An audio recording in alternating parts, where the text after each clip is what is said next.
for any burning penguin questions that you may have. So, let's go ahead and get started. Can you hear us okay in there, my friend? Yes, can you guys hear me? Yes, we can. Very good. All right, my friends out here. So, we have 44 penguins total here at Shed Aquarium. But I would love to hear your guesses. How many different species do you think that we have here? Shout it out. How many do you think we have? I heard 2, I heard 4, I heard 6. Megan, how many different kinds of penguins are we looking at in here? We have 2 species of penguins here at Shed. We have our Magellanic penguins, like some of our friends hanging out in the water, and like Helena over on my right. And we have our southern rockhoppers as well. Lots of them are kind of congregating around my feet because they know it's feeding time shortly. But both of our species are going to be found in South America. So they're actually temperate penguins. So it's a comfortable 65 degrees in our exhibit right now. It's really nice. That's why the t-shirt and shorts. It's not going to be those frigid temperatures we're going to find in Antarctica, like some of our other penguin friends. But a lot of people associate penguins with snow and ice, right? We think a lot of them are from cold climates. But actually, out of 18 species of penguins, only 4 are going to be found in cold weather year-round. So these guys are going to be found on sandy and rocky beaches. Kind of jealous right now, but although it's really hot here, so. All right, so we've got our rockhoppers and our Magellanics. Now, Megan, for our friends out here, what is the best way to tell the difference between those 2 species?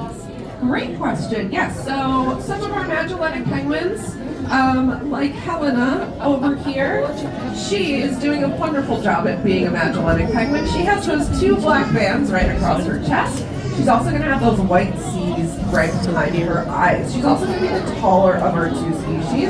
Now, some of our rockhoppers who are following me around the exhibit, again, they know it's almost feeding time. They are going to have those yellow crest feathers right above their eyes. I like to say they look like fun yellow eyebrows. So those are just some of the ways that you guys can tell them apart. Incredible. Now, I do want to ask, we have this one very proud penguin standing right in front of you, but he doesn't look like a rockhopper or a Magellanic. What's going on with that? That is a great question, a great observation. So this is Douglas. He is, in fact, a southern rockhopper penguin. He doesn't have those 2 black bands across his chest. But he doesn't have those yellow crest feathers, and that's because he's a juvenile. So he was hatched here at Shed last June. He actually just turned 1, which is really exciting. It's a birthday party for him. And that's why he doesn't have those yellow crest feathers. As he gets older, as he goes through more molts, which is a fancy way of saying he's going to lose all of his feathers and grow in brand new ones, he's going to start to get those yellow crest feathers, just like his adult friends over here. All right. Now, Megan, I have to ask, you knew that penguin by name.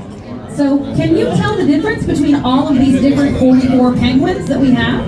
Yes, absolutely. So all of us here on the penguin team can tell all of our penguins apart. Some of them just by looking at them. If you spend, as much time with them as we do, 5 days a week, you can start to see different facial features and different behavioral traits. But the easiest and quickest way we can identify them, and you guys, are through their bands on their wings. I like to say they're like friendship bracelets.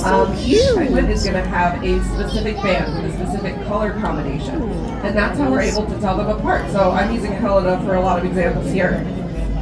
My Magellanic friend over here, she has a band on her left wing that is brown, black, green. She is the only penguin on this exhibit that's going to have a band with that color combination, and that's how I know right away that's Helena. Amazing. Now you can see we've got Nina inside the habitat, and she's got a penguin in her lap. Is it feeding time for these guys? What's on the menu this afternoon? Yes, it is feeding time for our rockhoppers. Like I said, they were kind of following me around on exhibit. They knew it was time. Nina is just feeding our rockhoppers right now. Some different examples of our fish. We have capelin, anchovies, and herring today on the menu. Now, you may notice our penguins do not chew their food. They swallow it whole. She's got Bosco on her lap right now. He's going to eat maybe 5 to 6 fish in one sitting. He might digest a little bit and then come right back to them. So penguins don't have teeth, so they're not going to chew their food, right? They're going to swallow it whole. If you've ever Googled the inside of a penguin mouth, I don't know why you would, but if you ever happen upon that, it's kind of unnerving a little bit. They've got these spiky barbules that kind of point to the back of their throat. They're actually pretty squishy. fishy, but it just helps them keep that fish down, especially in the wild when they're eating live fish. And it helps keep that fish down and keep it from wiggling back up. That's kind of weird to think about. No, very important to make sure that the food that you're eating stays inside your belly. Absolutely. Now, is the caitlin and the herring and the anchovy, is this typical to what they would be eating out in the wild as well? Yes, this is very similar to what they would be eating in the wild. They would also eat maybe some different crustaceans like krill, maybe some squid, some clams, but we want to make sure that their diet here matches the diet of wild Magellanic and rock buffalo penguins. So we catch quite a bit of fish to feed here at Shed. We feed 800 pounds of fish per day at the aquarium, which is a lot of fish. Now, we want to make sure we're not impacting our oceans, right? So we want to make sure all the fish we catch is sustainably sourced. So what does that mean? That basically just means we catch our fish responsibly. We want to make sure that we're not impacting any populations in the wild, like wild Magellanics and wild rockhoppers, but lots of other marine life, like sharks and dolphins and whales and corals and other coastal birds. We want to make sure, we're not taking any food from them that they really rely on. Absolutely. And so for my friends out here on this side of the glass, even though we live all the way here in Chicago and they live all the way down in South America, there are still some ways that we can help support those wild populations. And one of the easiest ways that we can do that is with this little symbol that I'm holding up right over here. This is the Marine Stewardship Council logo. And if you see this on your products, this little blue fish with a check mark next to it, it means that that seafood was sustainably sourced and not pulled from any vulnerable populations. So if you're able to get this for your seafood products, this is a great way to make sure that animals out in the wild have access to food the same way that we do. Absolutely. Now, Megan, I want to ask, because I see a couple kind of funky objects in the water here in front of us. We've got a football over, a couple footballs over here. Can you talk a little bit about why you would put a football in a penguin habitat? Yes, there is a great reason why there is a football in our penguin habitat. So that football is a great example of enrichment that we give our penguins. So enrichment's just a fancy way of saying a toy. So we want to encourage natural behaviors in our penguins. We want to make sure they're doing all the things that they would do in the wild. And one of those things is mouthing. So penguins don't have hands like you and I to explore things, right? When we don't know what something is, we might touch it first.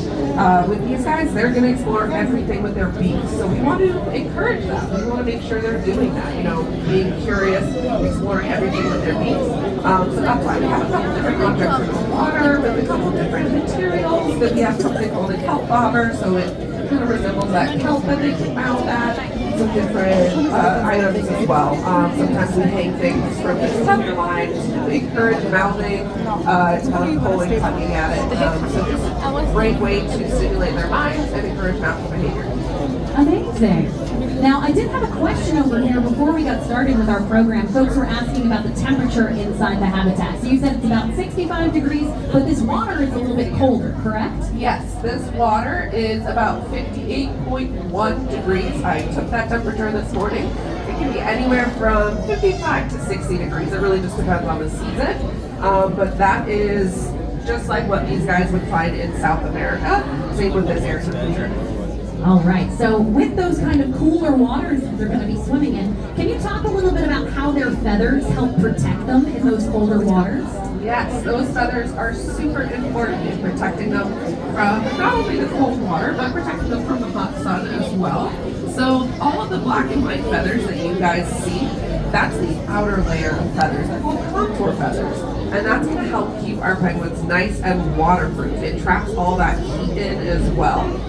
So they stay warm in those chilly waters. Now they have an underlayer of feathers as well called the downy layer, and that's going to be responsible for keeping them warm. It's kind of like a fuzzy, I don't know if anyone's ever looked up what a penguin chick looks like, but they're usually brown and very fuzzy, and that is what those feathers look like. That is a complete down layer of feathers. All right. Now, my friends, I want to open it up for some questions. If you guys have any burning penguin questions, now is your chance to ask. Oh, we got a hand right over here. I love that. All right, I'm coming to you, my friend. I know it's busy down here.